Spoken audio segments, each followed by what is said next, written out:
Welcome back, everyone, to Bro Brack Dragness. We're talking about Más Draga Season 7. My name is Craig. My name is Juan, and we're doing episode 3. Because if you want to watch the other previous episodes, we like to just give you our opinions. And one of us is gay, one of us is straight. By now, you should figure out which one is which.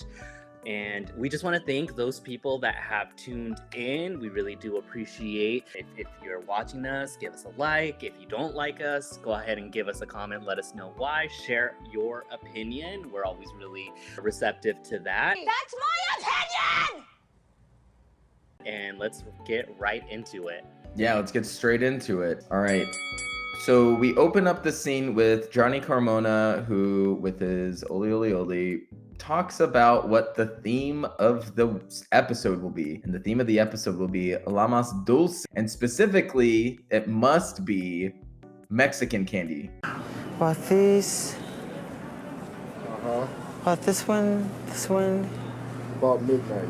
This one? Which is interesting. And this gets to my first gripe. I guess my first gripe really quick. Some of the contestants were like, this is going to be really hard for me. I'm not familiar with Mexican candy. Because not all of them are from Mexico.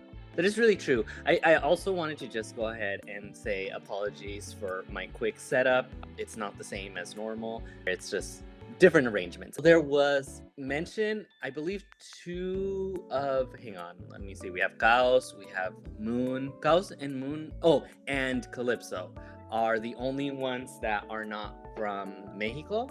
But that being said, I do agree with my co-host here that Mexican candy, I think, is very identifiable. We live in the United States, but it's still very accessible over here. So I'm wondering though if that's the case, and if someone else outside of the US or Mexico is watching, if you can let us know, do you see Mexican candy in your parts of wherever you live? Because it is accessible here. Even gas stations sell them now. Oh yeah. West. So but we live in California. We live in I think it's maybe more common and stuff. And we live in California. So I'll even say Southern California. Yeah. So there's two questions I have for you. One is, what is your most favorite Mexican candy, if you have one? I have several. I mean, I feel. Thank you, Demi. Who was the one that clicked for you? Demi? Well, next up, we have my final contestant from my group. Demi, who was the one that clicked for you?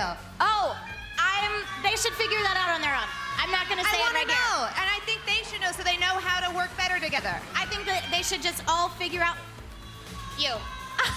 Okay, Which one? It took a little interrogation. We all shine. But I really did like the Vero brand, the paletas. There was the corn ones, there were the sandia. There was a contestant that did sandia on the way, so I really love those. I also really do like duvalines, so another staple during this episode is another talking point of this episode. So there were quite a bit. The thing I also really like is that Johnny Carmona did cover that. He talked a little bit about pre-Hispanic candies. He opened it to any kind of Mexican candy because there's so many options. There are a lot of options. Yeah, my favorite growing up was, I haven't seen it in a while, and I don't even know if it really qualifies as candy, but when I was a kid, the ice cream man near my middle school would have Lucas. Oh, I love Lucas. And Lucas, my mouth is watering just thinking about it. There was two versions, and I was partial to the salty, citrusy one. Literally, it would just be like a salt shaker that you put in your hand, and you lick it off your hand. Yeah. Oh my God, I loved it. It was not sweet at all, but it was so sour. Could not have been good for your teeth. Probably eroded any enamel off of my tooth. But there was a chili one and like a lemony lime salt one. There's also the baby Lucas that had a sweetness to it. Yes, there was that one, which was good. That one was more like a paste, kind of like what was that one where it comes out the top? I think it was even Pelon Rico. But yes. But the baby Lucas was just in a tinier can. It was like a little tinier, and it was dark blue because they had different. Like the yellow one was the traditional one, like the little like duck on it. That was the one that most of us probably had. Yeah. The one that you referenced was in a green can, and it was yes. And then that one, it was really good on popcorn. I Oh, just that's interesting. It probably was meant to like put on like fruit or something like that, but we he idiot always kids did that. just fucking downed it. Yeah, it was really, really good. And yeah, there's just so many. So to hear, and again, maybe it's a different perspective from other countries, but at least growing up in Southern California, I think the possibilities are infinite. I mean, even if you go to this day, we have a lot of like, I'm trying to think of how to say them in English, but carnicerias, meat shops. Mm-hmm. Butcheries? Is it butcheries? I don't know. Yeah, I don't know. Who knows? What do you call them in English? Like, but you know what I'm talking about. Like, Yes. I don't want to say the name of certain ones because that's 100% doxing us. But like, but if you go to their candy section, oh my goodness, because then they'll sell like little piñatas on the side. Let's just go ahead and give the most general. Cárdenas. They have a bunch of like. Yes. Okay, that's the one I thought you were gonna say, and I'm like, No, I think that's a 'cause that- national brand. Yeah. Because I was thinking about some smaller ones, because I have one down the street, but Oh, okay. I don't have there where we live, so I'm Sure. like, that's identifiable. If you listen to the the evidence closely, you can find out exactly the cross streets me and Juan live in. No, we're by Pay the attention. episode, everybody's gonna know where we live. So, that's fine because I don't. Oh, did my camera just go off? Just a little bit. Just a little bit. Oh, okay. So yeah, no, there's so many options, and it was a really well. Let me just add one more note here, which is the contestants were briefly confused because they said la más dulce, and dulce in Mexico is obviously candy, but it's also there was an artist, a Mexican artist. She passed away last year, so like in the wake of Silvia Pinal passing away, some of them were like dulce la cantante, and then clarify, no, the candy. Got it. Hopefully Dulce gets her own episode too. She was very close to the community, so she would be a dignant one to also do tribute to. Not as big as Silvia Pina, but rest in peace. Okay. The second question I have was Bridie Stun brings this up. When he was talking about the competition or the theme of the week, he did say, "I'm going to be the most homosexual candy." Juan, what do you think is the most homosexual candy? I mean, I don't want to like start to say, do I agree with? Yeah, you don't have to. Don't agree. Well, we can get there when we get there. We're gonna get to that, but I mean, the most homosexual candy. I'm like, the most homosexual candy would be like one where you are having. I don't think I can say that on YouTube. Like while you're eating it. So. But and then that could be any candy, but like if I guess I could bleep myself out when I say that. Sure. But, just a very long bleep, like Buster in Arrested Development. You old slut. I mean, I would be something that you lick. Like I guess you could like the pelon rico, like or something phallic. Like what's it called? I do know like there's letas that are kind of long and cylinder-like. I guess that would be it, but yeah. That would just be my opinion going into this blindly, but we will see what Bridie Stun does. Okay, all right. Do you have one in mind? Do I have a most homosexual candy in mind? No, I guess I should have had one before I asked you. But what's the straightest? Oh, what's the straightest, dude? Big League Chew. You ever had Big League Chew? Oh yeah. So it was this bubble gum that was put in a pouch that back in my day was to resemble like tobacco. So it would like came in like very thin strands, and then you would like put it in your mouth, and you'd pretend like you're a big leaguer. That is super straight. That is seriously. But one last thing on candy. Or candy cigarettes. Candy cigarettes are pretty straight. I don't think they have those anymore. Yeah. All right. Well, enough about candy. Let's get right into the episode. Alexis 3 X Ella tells us that the competition, the Chiquideto, that they're going to do is Pelea de Gallo, I think is how they said it in the show. Yeah, that's the way they translated it on the on the subtitles was cock poppers, which is so much better than whatever it was in Spanish. That being said, yeah, that's a great name. I think other franchises, without bringing them down, really need to step it up because this would be a perfect game to play in other franchises.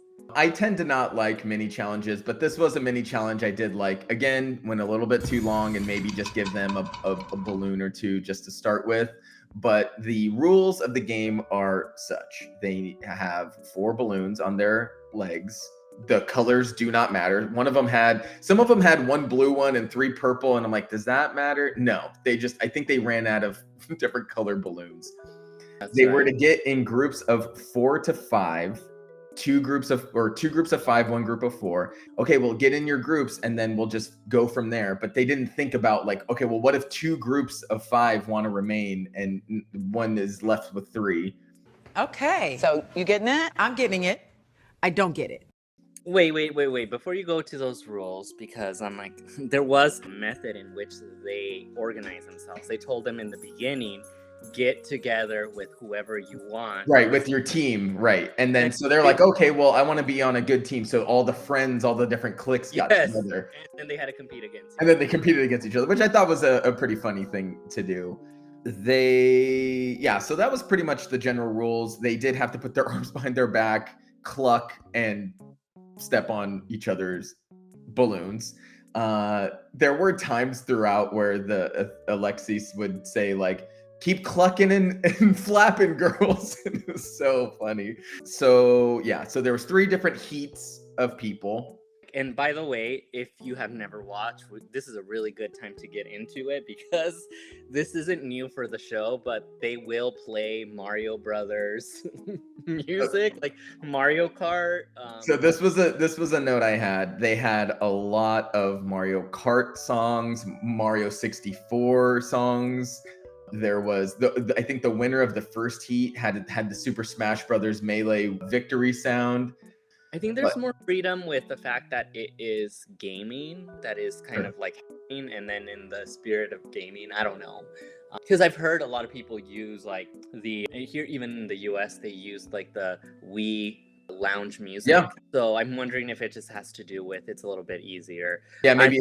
But Nintendo is notorious for going after, protecting their IP. So it is interesting that they don't necessarily protect their music and sounds. I mean, I say why not? Like it just highlights how good their music is, and then if anything, people are like, oh, where does this come from? And it like you explore it, and who knows, you might play a Mario Brothers game or 2. Well, one thing that is very different about Más Draga, I will say, is that the use of video game imagery, sounds, references is used way more here, which is something I like because I like video games and stuff. Used way more here than it is used definitely in like RuPaul's Drag Race, and to a lesser extent like Dragula or something like that. But definitely from the mainstream drag shows, they're not really referencing video games unless it's like Mario or something very popular. But on here, you'll have like deep cut Digimon takes that are like, oh, why do you know the entire Digimon theme song? Why is that your thing? This subculture, there's a lot of ties to like anime and video games. So that's why you have a lot of unapologetically even like in the judging panel, Letal paying tributes to various different cartoons, video games, animes. So it's really, really cool. And I do appreciate the nerdiness that kind of comes in. I think for franchises, like for Dragula, it's kind of like the references it's going to make is more so on the horror side, B films and whatnot. Drag Race kind of is more of a general thing, but I think when you get too specific, like you're going to have a lot of people that may not know what the reference is from. So you have to take what's more, I guess, known. Versus La Más Draga, there are a lot of people that would know. I mean, Johnny Carmona, the host, is super, as I mentioned, into Disney, so he's very good about all the references. They can make obscure ones and they would get. Yeah, RuPaul's not going to know who Anja Woman is, for example, so might as well just be like, all right, I'll be a fucking lollipop or something that he knows. Okay, so as this little challenge goes on, the winner of the 3 heats are Connie Cortez wins the first one, Kaus wins the second wave, and Oslo wins the 3rd wave. Anything in those first 3 battles that you wanted to comment on or anything before we get to the final? I just thought it was really funny with Connie Cortez because of the way he looks. A lot of her fellow, and these are her friends, so this tells you a lot about friendship. But a lot of them just kind of tapped out because they felt like, sorry, I had to get a burp out. A lot of them very Wendy Williams coded. Just a matter of time. She's not lonely. No, but a lot of them felt like she was gonna mug them because she has a certain look. Oh, interesting. Oh gosh, we feel like we're gonna get robbed and whatever. So they were just kept roasting her, and it was just funny, and it was all in good fun. I mean, the best people to roast you are always your friends, and so. Well, when Coney Cortez, Kaus, and Oslo got together, they did get smarter. They gave them one balloon each, thank God, and the winner was Kaus wins, which they were all doing that for, I think, for Coney and fucking Kaus. So it just reminded me of Arrested Development. Cuckoo What are you doing? Michael and women? A That's what I was just telling him. Look, I haven't found the right girl. When I do, I will ask her out. I was gonna say the same thing. It's very Arrested Development. And then here's where I get another gripe. I think in general in games, this happens a lot in the challenge as well, where they'll say like, all right, we're going to do this thing. And then a thing happens and there's a winner crowned or there's a loser crowned. It's like, all right, hey, guess what? This winner, they get immunity for the rest of the season. They get an immunity. Like, it's like, oh, well, why didn't you tell us that before? Maybe I would have tried harder. Maybe the stakes would have been higher. Why is this like a surprise that you did? So the winner, Kaus, gets a golden seal, which they did not say. They handed it and everyone's like, okay, great, cool. And then the 3 losers who were the first losers to get out in each of their first 3 heats get a red seal. Now, what do the red seals do? The other thing that was really funny, I don't know if you saw, but like, I think it was Moon that was saying, he's like, at this point, like, everybody's getting a seal. So like, yes. Yeah. So it's like, who cares? But I think, and I do agree with you that it is a good gripe. And it's just like, they need to explain it a little bit better because a lot of us are lost. Like, there's a bunch of seals being given that are gold and a bunch that are red. The gold ones are immunity. The red ones, they themselves are puzzled. They're like, I have a red seal. I know it's bad, but I don't know what it is. Right. We still don't know what it is. And we still don't. I thought it would maybe it's like, okay, hey, you guys are automatically deducted points in the final of this episode, but no. So I don't know. They do a good job on this show of like running tallies of points and stuff like that. So maybe there will be like something. I don't know. It was a little weak in my opinion. We don't need to do punishments. And again, it was Juan rules. Juan makes games. Oh my! Now you're gonna throw it on me now? Yeah, I am. How dare you? Because sometimes Juan makes games and the games are like insane. Where like this is a perfect example actually. It's really describing exactly the type of rules you have where a winner gets one thing and then the loser, there's so many more loser punishments and you're making it up as you go. That's what it seems like. It's not making up. The rules are clear. It's what makes it fun. I mean, I hate to be talking about another show while we're talking about this one, but like we just saw that in Dragula. Like they're hinting that the ones that have been eliminated are about there's going to be a twist. So okay. Well, whatever. Yeah, maybe there's like a Redemption Island thing or something. Yeah, that'd be so cool. I'm so excited to see this episode. All right. Anything else with the Chiquitito? No, it was a good one. I enjoyed it. I was laughing a lot. It was long, but I did have a good time. It was very funny to see the people running around with their high legs trying to stomp on each other's things. It was funny. There's where you can see a lot of athleticism within the community. Like there were so many of them that were very athletic. Yeah, very flexible, like putting their legs way up. It was crazy.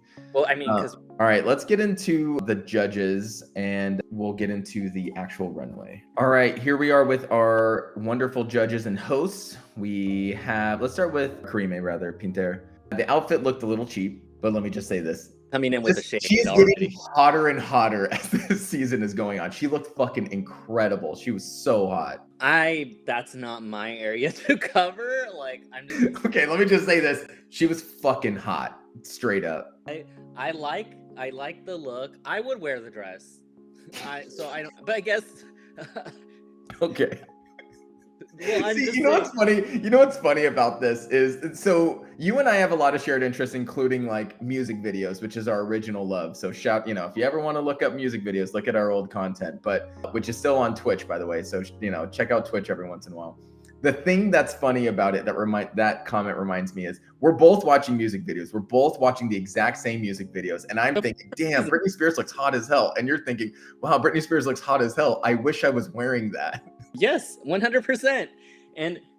But it's because we need a good balance here, because it's like, I can't really vouch for the straights. And not that I'm gonna be the spokesperson. Gosh, why am I jumbling words today? The spokesperson for what's all gay people, but I can give a gay voice. I can't give a straight voice. I would never look at Karima and be like, damn, I want to bang her. Like, it's just not in my thought process. But I will like look at her outfit and wear it. I love what they're doing with her look, as comparison to the earlier episodes. I would say I thought that even if it was Balenciaga, a silver outfit that she had in earlier episodes, I didn't like that. I think that was like the first episode. I thought that was cheap, but I'm also very cheap myself. Hell yeah. Yeah, no shame. Yeah, I just didn't think the actual material of this dress was particularly, it looked a little, it didn't have much movement or anything in it. Well, so I like leopard, and I've worn leopard. No, that's not it. I like a leopard look. I'm saying the actual, like, it was so stiff. Yes. Ooh, stiff what? For real, stiff what? It looked like it was paper or something. It wasn't, it didn't look great. Have like an animal theme night, I'm wearing this exact dress. Great, that'd be wonderful. Hey, if you look like her, that'd be amazing. I only have notes on something Latal said specifically. Do you have any notes on or any comments on what anyone else wore? They all look great. Well, wear and let's talk about what they wore, but also because they all, I feel, look really good. Apparently, is there anyone that you want to call out for cheapness too, Craig? No, everyone, shut the hell up. They all look great. They all look great, and they're all better than me. Okay. Whenever I give a criticism, just know that the first thing I said was, I'm a bad person and I'm shitty. And her dress looks cheap. So that's all I'm trying to say. Meanwhile, I'm sitting here on my high horse reading like second page of the Bible. Like, no, I'm just kidding. No, I know that that's where you're coming from. All I want to say is they all had really good looks. I like that Natalia Sosa kind of started very shy with her look and kind of like she gave, CNN correspondent vibes the first week, and then it's like stepped on the gas and has stepped it up with the drag look, and she's serving a look that looks very Yari Mejia coded. I really loved Yari Mejia's look in her hair. The baby hairs spell out Yari, and I thought that was so cool. That's cool. We'll talk about Letal right now. I just want to talk about, or actually, let's just talk about the looks and go into anything that stood out from the judging. Oh, okay. You want me to talk about so the only thing that I had was when Karime introduced Letal, she called Letal the mother of all drag queens. Mm-hmm. And the fact that you're not even wincing at that, not even laughing or smiling, you're like, okay, yeah, and that, like, that's crazy to me. The mother of all drag queens? Well, yeah, I mean, on the show, at least, I think there will be a lot of people that beg to differ. Sometimes Letal also gets a weird pushback because people celebrate her, but then they'll also kind of roast her because she can kind of come in a little bit intense. But I always enjoy her, and but she can take it. She can take the criticism, which is something I truly respect about her. Like a mother of all drag queens. Thank you very much. My case in point, Your Honor. Next. All right, next will be, tell us about our guest judge for the week.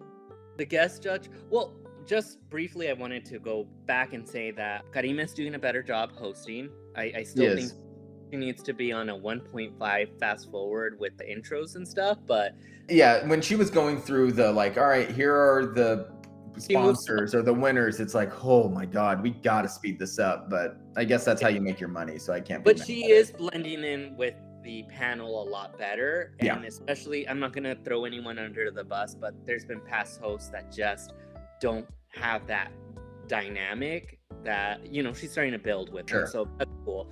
The other thing, Natalia Sosa is proving to be pretty valuable to the show, because while she doesn't bring like the goofiness and camp, she is being very, very clear with her expectations as to what she is looking for, and her constructive criticism is actually very good. I'm seeing so far too, based on other comments. I wouldn't just say this either if I didn't agree, but there are a lot of people out there. I know that there might be some that find a little bit of they might share a different point of view, but a lot of people agree with that. She's doing pretty good. Yeah. Yari, amazing as always. I don't even have to really say much there. And then the other point to Letal is she said she's Letal Von Teese. So Yes. love that as a Dita Von Teese fan. It's pretty good. Can someone please send this to Dita Von Teese? I think she'll love it too, because Dita Von Teese. Oh no, yeah, she would. Yeah. She's been on a lot of American Drag Race episodes, like especially. Oh, I didn't know that. Early I don't recall that. Guest judge. The guest judge is Natalia Jimenez of La Quinta Estación. She came in. She looks excellent. Her dress. I don't know if Craig wants to objectify the guest judge. Yeah, she's hot too. What do you want me to say? Come on. Do you Not wanna as get- hot as Karime, but What about Letal? dude, so hot. But what's up? Well, she is the mother of all drags. But There you go. But that said, Natalia Jimenez has her own solo career after she left La Quinta Estación. She is from Spain, so it's cool to have international talent, be aware of La Más Draga. Something that I just want to point out with La Más Draga that I really do appreciate, and I don't know if it's a budget thing or it's just whoever they can get, they get. So if someone knows in the comments, let us know. But Natalia doesn't, to my understanding, doesn't have anything new to sell to audiences, but she is widely known in Mexico. So she's showing up because she wants to show up, and she's not pushing like a new single where you see in other franchises, artists are trying to push like, oh, I have something coming out, let me go ahead and go on Drag Race. And so you could see that with her comments. She really had a field day of, if there was one small critique that I would say about Natalia Jimenez is she came in very nice. Like she tried to flip everything into positive, which is good. So I think sometimes you'll have some guest judges that come in a little bit hard. I would say like Silvia Pasquel was a little bit more hard on some of them.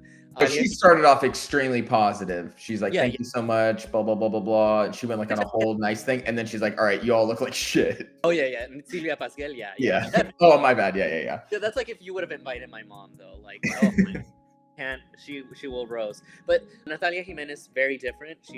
Everybody was like positive. And, it's nice. It's nice after like some of them get read to filth that they have someone there to make them feel like appreciated. Not that the judges don't appreciate them. I think they're just trying to make them grow. But it was nice. Like there was a moment with the Talanis, and Natalia Jimenez went up to give her a little bit of a tip afterwards and tell her like, you do drag the way you want to, which was it was a really sweet moment.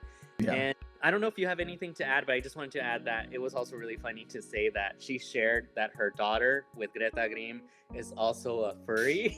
Yes, you did text me that you wanted to make that known. So and I thought that was so funny, like that she self-disclosed that. I thought like, that's cool. She knows enough about the community. She related it to her daughter. So I can't say that like her niceness was because she doesn't appreciate the work and the art and all of that. You could tell she was really connected. I think maybe she was just a little scared to like ruffle feathers, which sometimes I'm okay with in judges. Like you don't have to be mean, but like give them something that like you would like to see.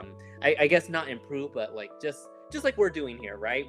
We can appreciate each and every one of them, but like if there's something that you would like to see a little bit like in them, or what could they have done a little bit better to kind of do a more service to them. But all in all, great guest. I just I just that little small thing that I said about her. But and one more thing, there was a controversy that Yahi Mejia had. She was sharing that someone stole her Duvalines backstage and she was on the case. So I hope going into next week we find out who stole her Duvalines. And with that, we will go right into our first contestant. Our first person that we're going to talk about is Rikura Santana, who was cosplaying, who was, trying to do what's the name of the candy one? Paleta Payaso? Okay. So she looks like kind of the clown on the wrapper. She has a big orange wig. She did have a big blue dress over, kind of like a wrapper, which did look like a wrapper, and then underneath was chocolate. It's just chocolate. The big fault here was that as she was doing her unveiling, the outfit kept falling down. The top. Her top specifically kept like coming down, which is usually not that great of a look. I thought that this was, including the wardrobe malfunction, I have this as, I think, potentially my lowest grade of the evening. I have it as a C-. What is yours? I'm gonna give it a C. I thought by looking at it, it's pretty clear. I think it took me a little bit to kind of realize that the orange wig was kind of like the clown. And then I was like, okay, so I don't know. I think just on the top, kind of coming off a lot, that it just overshadowed what could have been a really good runway for her.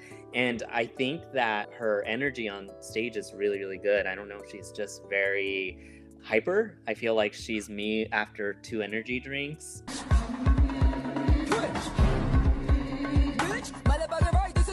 But I have to actually take the energy drinks. She just seems like a very energetic person. So I envy that, especially in my old age. Oof. Hey, I thought you were Gen Alpha. Old age 21 years old. Perfect. Awesome. All right, let's move on to the next one. So we got Kaus Lascivia next up doing Duvaline. And can you describe what the texture of Duvaline is? I thought it looked Neapolitan, the look, but it's not ice cream, right? It's not ice cream. It is very Neapolitan, so it is supposed to be chocolate, strawberry, and vanilla. And it's really good. Highly recommend if you haven't tried it. I mean, I guess if your thing is candy, but it comes with this little like spoon that's flat, and then you like scrape it inside, and then the texture is like, it's like melted chocolate almost, but not like, it doesn't get like all over the place because it's hardened. So that's the best thing I can give for texture. As far as Kaus Lascivia's look, I don't know if she was one of the ones that was panicked about, oh, I'm not from Mexico, so this is a little bit harder, but I think she is actually one of my top looks. I'm gonna go ahead and give her an A, and here's why. I think she really blended all of these colors in the Duvaline perfectly. I love the prop, the flat spoon, she incorporated it. And in the makeup, where sometimes it could be perceived as, oh, that's kind of messy, but that's kind of what the experience of eating the Duvaline, because as pretty as those, as it looks right now in that picture, Craig, spoiler alert, it doesn't stay that way. It just gets all over the place. So she did a beautiful job kind of making it look like it's all smeared and stuff. Yeah.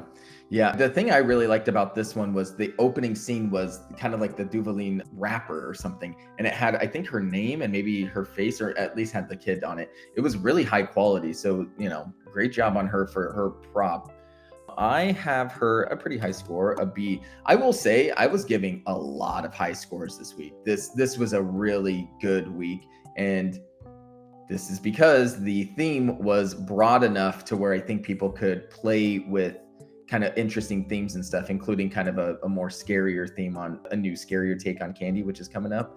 But I think this is where, like, from a production standpoint, like the broader theme is kind of nice here.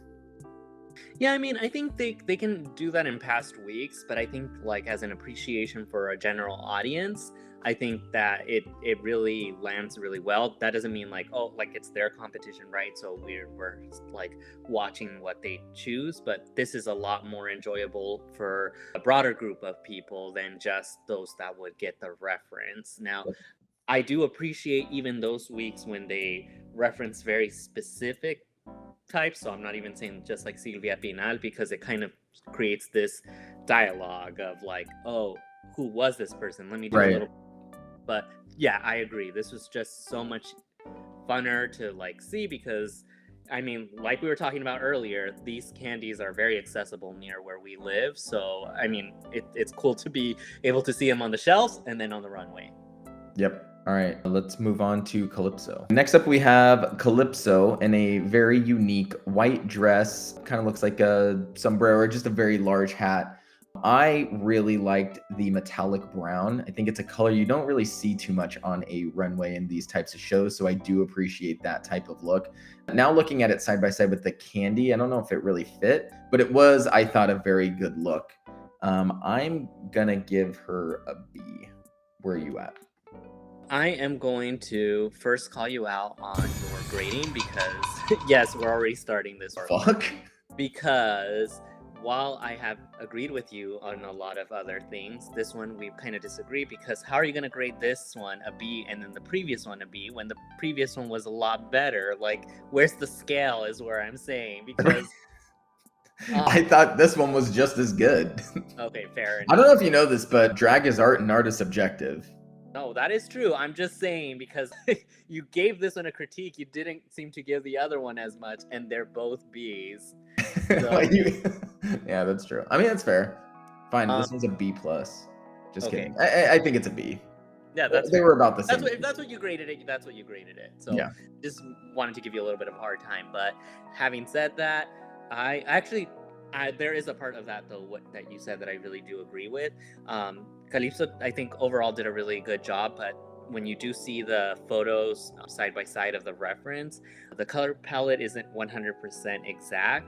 Having said that, that doesn't bother me, but when you have someone that does it very creatively, like the previous contestant, it's hard for me not to weigh that, and seeing the runway like one right after the other, it's tough for me to give her, for me, you know, I think Craig has his own way of grading, so we're not going to give him a hard time about that. So well, because I have a really good weight. No, I'm just kidding. So no, just for me, what I did, like maybe not as strong as the previous one, is that the previous one, had this one maybe started before, I may have graded her high, because I don't know if you go back and change their grades. I just go as they go. Oh no, I'm literally just looking on a drafted so, email to you. And then for you, it might not be like that big moment, but for me, that's why I'm saying like I have to give her. I'm gonna give her a B. I think she did it pretty good, but it's just compared to Caos. Also, Calypso's from Chile, so we have another Feminosa that had to step out of her comfort zone, but she did really good. I mean, to get a B still is, very impressive, especially for someone worried. Yep. All right, next up we have Greta Grimm. We have Greta Grimm doing Dragoncitos, candy I've never heard before or even seen. I think it opened up with one of these little bags that you see on the bottom, and I thought it was I'm like, why does this look so bad? What, did she even try? But it is true to what it looks like, so that's nice. And the look she did was more of one of the characters instead of being the actual candy, which is kind of unique. No, Craig. The candy looks exactly like that when you open it. It scares you. There's a little and it looks like a little demon dragon. Yeah, I thought the look was pretty good. Red dragon, pretty good. Makeup's nice, a classic. I mean, Greta Grimm is kind of doing great, I think, throughout this competition. She has a thing. She knows who she is. You know what her looks generally look like. I'm gonna give a B plus on this. Yeah, I'm going to say, first and foremost, as much candy as I've consumed going to Mexico, again, I don't really have a reference point for children other than I just assume they eat candy all day. They do. I didn't grow up having this candy. The wrappers also kind of look like wrappers for things that contraception condoms. They just flat out look like condoms, but that's no shade. I really do like her interpretation of challenges, and I know she didn't have her strongest look last week, but she still finds a really good way of tying her own art to the challenge, and that is much appreciated. I really, really do enjoy Greta Grimm. She's someone that I look forward to seeing on the runway, and I just like the way her mind thinks and interprets challenges, so I am very happy to give her an A-. Last week I gave her a little bit lower, but I still think she was very polished, and she continues to be very polished, and I thought it was silly, but also she made she made it hers, and I mean, it's amazing. Yep. Definitely a threat moving forward. Next up, we have Detox Alanis with Dulce de Leche. She came in with I asked my partner what type of material this was, because I did like the way this material was. It seemed very heavy and kind of expensive. It seemed nice. Would you say it seemed more expensive than the hostess dress? Absolutely. It was an orange metallic. Oh, kind of like a puffer jacket is kind of the look that it had. The hips were the actual candy, it seemed like. And she had a corset that was really nice. Juan, I have this as one of my highest scores. I have this as an A. Wow. This is going to be interesting because we were just talking going into this. I'm like, for me, it felt a little bit lower. I normally like Detox Alanis. I should like Detox Alanis too, because from this angle and looking at it, like, you know, it looks very phallic and. Oh, that's not what I was going for. I thought you were going to talk about how it's like kind of like the lines of this thing that we're looking at right now, where it does fit the dress. You're talking, it looks like a penis. Okay, great. But that's not why I would give it more points for that. But it's just I felt like there were so many other candies to choose, or like, you know, unique shapes to play with, and I don't know. I feel that I've liked Detox Alani, so for me this was kind of like a weaker look for over the entire over her previous looks, and overall I'm gonna give Detox Alanis a C+. I think that she did there's nothing wrong with the look. I mean, it's interesting how we have different opinions on this one. Yeah, it's interesting. It seems like your gripe is more with her choice of the candy, not so much the look itself. Yeah, I think that's it. I mean, thank you for helping get that out of me, because I'm like, I was trying to kind of put that in words that are understandable by all. So I think it's not badly executed. It's just, I wish it was a different candy that she would have selected, but it's polished. She's polished. Interesting. So it'd be like if it's like, okay, the candy I'm choosing, lollipop. It's like, okay, yeah, I guess. Like if you're just gonna do a generic lollipop, like, yeah, what is a dulce de leche? It's just kind of like a brown extruded thing, you know? Like it's nothing. I thought the execution was good. I thought she looked great. So that's weirdly one of my highest scores of the week. I think this is the most we've ever deviated so far in this season. So we are pretty around the same place, but I mean, that's okay. That's what makes it really good, is that art is subjective. Yeah. And like I said, I don't think it's terrible. I've been a pretty big fan of Detox Alanis, but I don't know. Maybe next time for me, a better candy. Okay, sounds good. Next up, we have Excel DeVille doing Pelon Pelo Rico. That's a candy that I'm very familiar with, and I love having it. And by the way, I absolutely love this look. I think this is my favorite look of the week. Well, it's between this and another one. She looks like a Mario RPG villain. She looks like a Mario villain. Oh my goodness. I was going to say that I caught Mario, like it felt very Bowser-y, right? It felt like Bowser. It's exactly what my wife said as we're watching this. It didn't move the best, and it looked like she had a hard time moving around in it, but I thought this was really good. I'm giving it an A. Yeah, I do agree with you on this, actually. I thought it was one of the top looks of the night. And she did so spectacular. I don't know what it is either.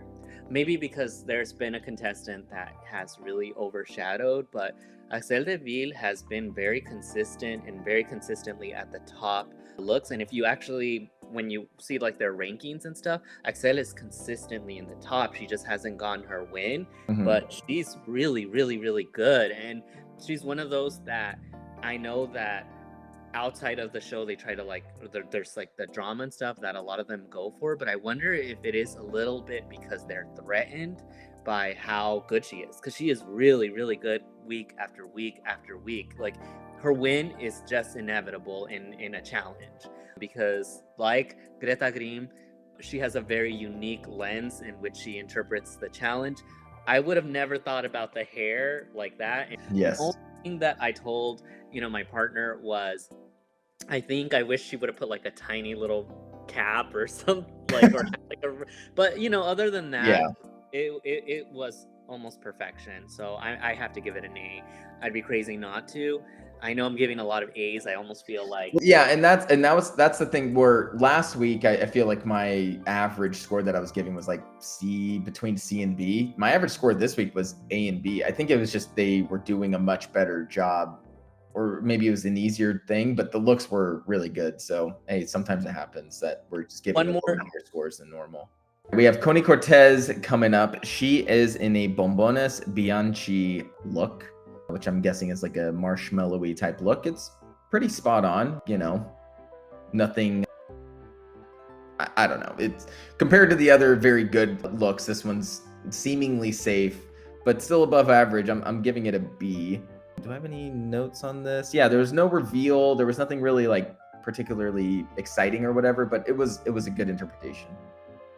Yeah, so for Connie Cortez, I'm gonna have to personally apologize to her father for this. I think she did a pretty okay job, but I think when you have some people that really put a lot of creativity, not that she didn't, because you know everyone takes effort and work on it, but it's just compared to the rest and all of that already went on the runway. I would say that she hit the challenge right on the head with what she was, but I just don't know if she expanded on the creativity part of it. So for that, I'm okay giving her a B minus. I almost wanted to give her a C plus, but I do think her makeup is polished, her dress is nice, like everything looks put together. So she's on probation with me because You put her on notice last week. Yeah, she's on notice. So I don't know. I don't know if we're doing a pip yet, but we are. As her future stepmother, she might be grounded if she continues this up. All right, sounds good. Next up, we have Bridie Stun doing Colacion. It looks, to me as an American, looks like kind of like a bag of nerds, and there was a reveal where she, unveiled, and then it was basically a bag of these kind of hard candies. Venenito was in there. He took a bite, and it looked like it was paining him to do. I think even the judges were like, "These are awful candies. I hate these things." I think that there's always something like that in I think in any culture where it's like, man, this candy fucking sucks, but it's like it's always everywhere. It's gonna be at a birthday party or at a piñata, or someone's gonna be giving it out as like a Halloween candy. So I understand where it's coming from. It's nice to see that there's shitty candy everywhere that are ubiquitous no matter what. Well, one, nerds don't suck, Craig. I like nerds, but two, I used to love nerds. Yeah, I mean, I don't eat them now. I mean, I'm an adult. I think it would fuck your teeth up. I don't eat candy like a child because, again, as I've established, dude, you're Gen Alpha. Gen Alpha always eats candy, bro. Well, and vapes, right? Or is that Gen? Yeah, I think they vape too.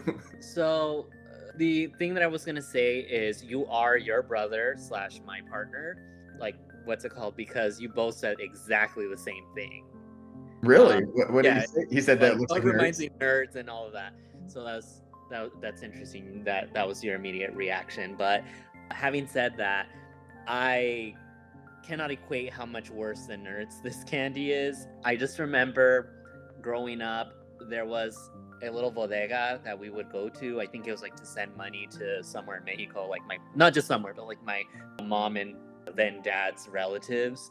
And these were in the bodega. They should never be sold, but they were always like in a plastic container where you could like scoop them out and put them like in a bag. And I remember the first time I tried it, which was kind of like the last time I ever had them. So they're very hard, almost like jawbreaker texture. They're small and they're lumpy, but the worst part of it is just the taste of them. They're like insanely sweet and just they're not good, but they're pretty. They're very pretty. So that's what attracted my eyes as a child, which we established wasn't many years ago, to try them. And then if you try them, you'll know that it's probably your last. I cannot think of anyone short of a psychopath that would just get them and eat them and be like, these are the best candy I've ever had. But they're pretty.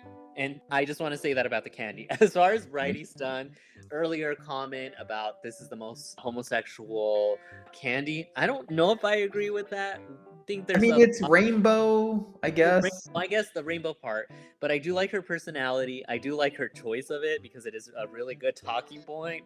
I think she also gave a couple of us PTSD from them. I really should buy some of these and have you try them. Maybe like in a video Yeah, try them. it'll be a short we do.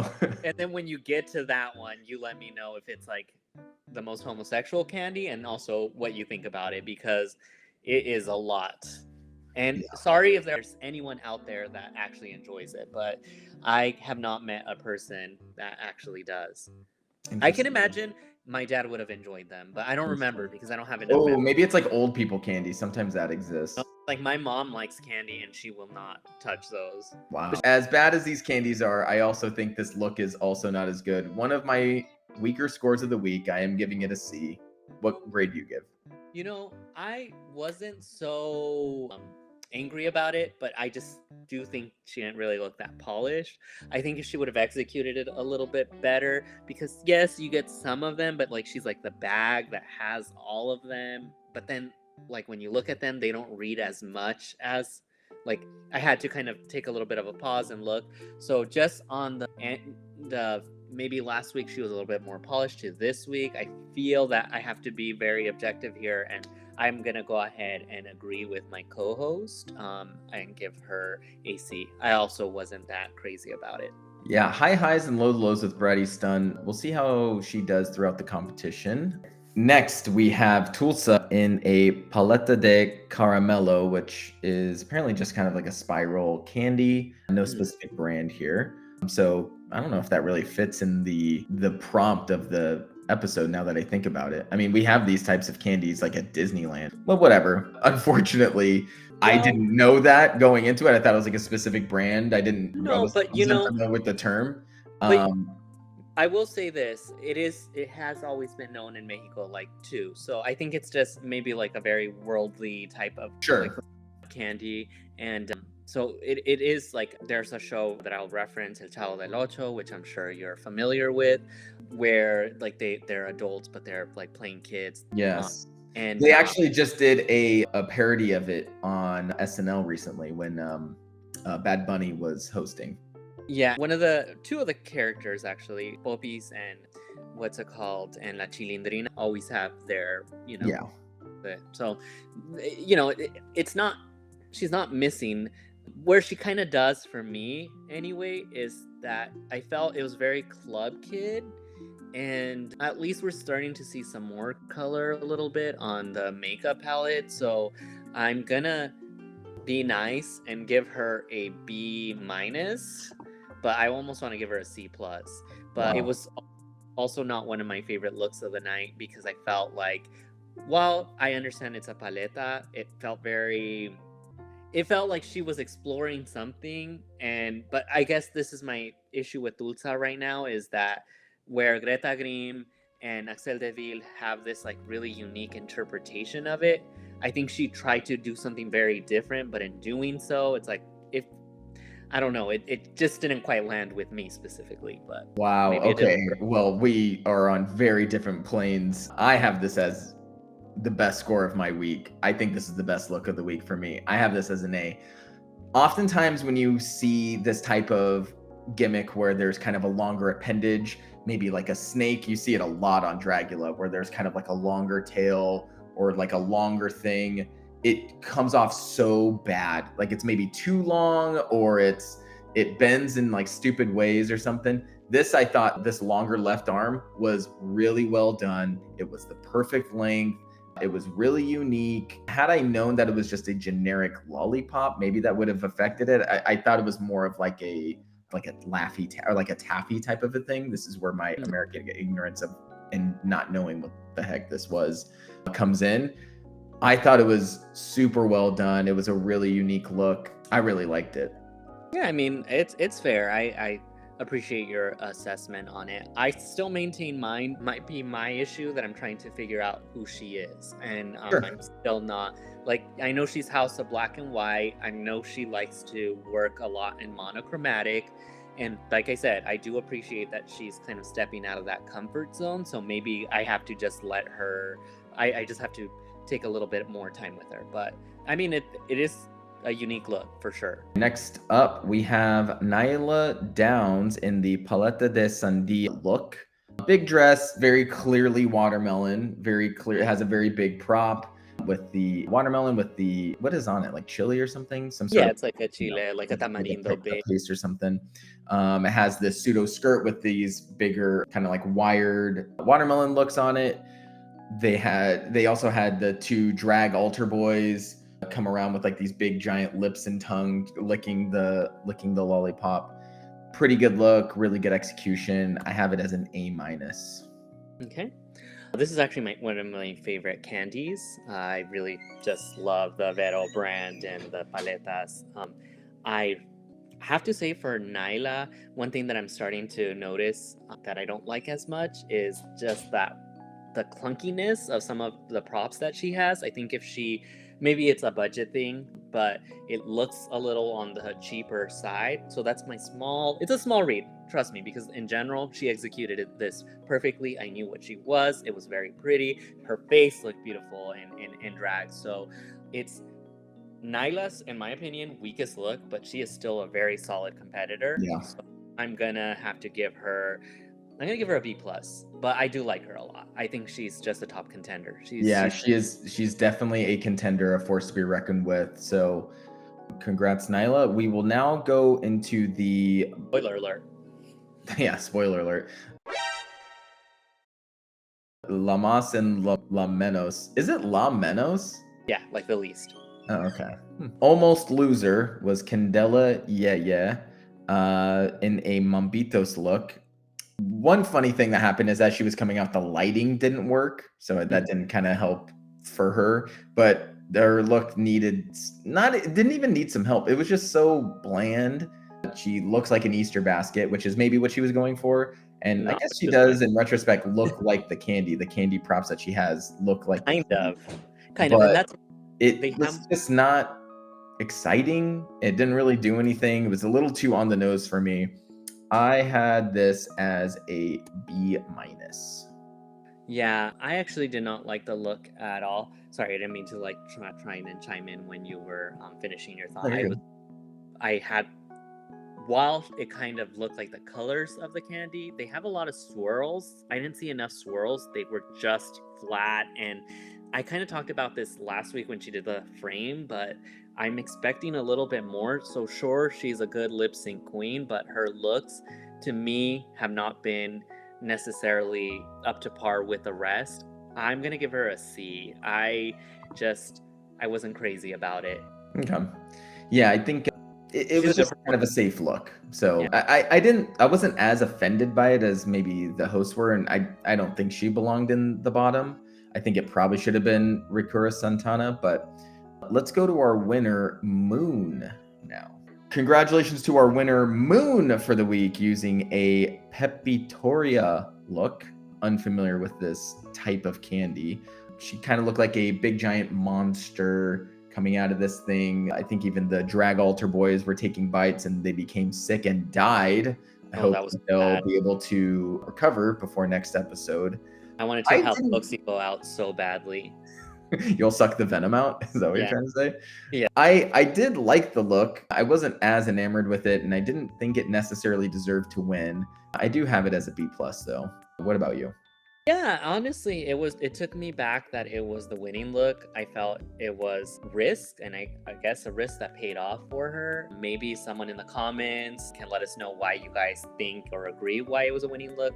The only thing that for me, it was super Dragula coated. Her makeup was really cool, but as far as the actual interpretation of the challenge, I don't know. It felt to me like it was very conceptual, and anytime you have to really explain a concept and it's lost on certain people, then at least for me, it's hard to kind of get me on board. So I agree. I'm not gonna say it looks bad. It was interesting. So, but I'm gonna give it a flat B. I'll give it a B+. Not for solidarity's sake, but there's no critique of the look itself. It's really in your face, but I don't know. There were a couple others that I would have wanted to see win, especially Axel Deville. I think she did phenomenal. Yeah. But I mean, congratulations, Moon. Yeah, it's not an undeserving winner for sure. Just, definitely one of the top looks. So congrats, Moon. Unfortunately, our loser for the week, Oslo, in a calaverita de azúcar. It's the thing that you have at Dia de los Muertos. Sorry The about makeup was pretty good. Eventually, once we got to the fucking third layer, the outfit itself was horrendous. It was really, really, really bad. It had no movement. There was no shape or anything. Pretty bland. I do think it should have lost. I think it was the fair loser. You know what though? I want to say for Oslo, when it rains it pours type of thing, but her look, this is probably the best I've seen her look since she's competed, and it just sucks that on the week that she kind of landed it. I'm not saying it's a great look. I'm just because like the reveals were kind of sloppy, but the ending look wasn't bad actually. I agree. Yeah, the ending face look is nice. But I think it's nice because it's a memorable thing. Everybody knows this. Yes, and I mean, but the thing is that she's been consistently not great, and then the other part with it is she shaved her hair on the week that she left, so it just I mean, again, I genuinely do believe Carlo and Bruno are very handsome creators of La Mas, really made the right choices with each of these contestants. And even if they weren't everybody's cups of tea, they all did really good. Again, it's really kind of sad for Oslo. For me, this was not his worst or her worst look. This was probably her better look, but be that as it may, I'm gonna give it a B-, because she did do a little bit better than normal. It's just so unfortunate. Yeah. All right. Well, condolences to Oslo. Let's get to wrapping it up.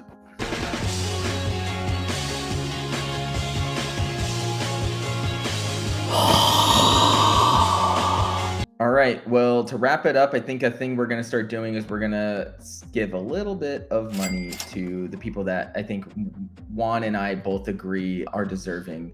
And who would that be? Well, it's not as powerful as the Beca de Duques or the Duchess. There was another one today. There was another one. I couldn't remember. They didn't have a name. It was, the boss.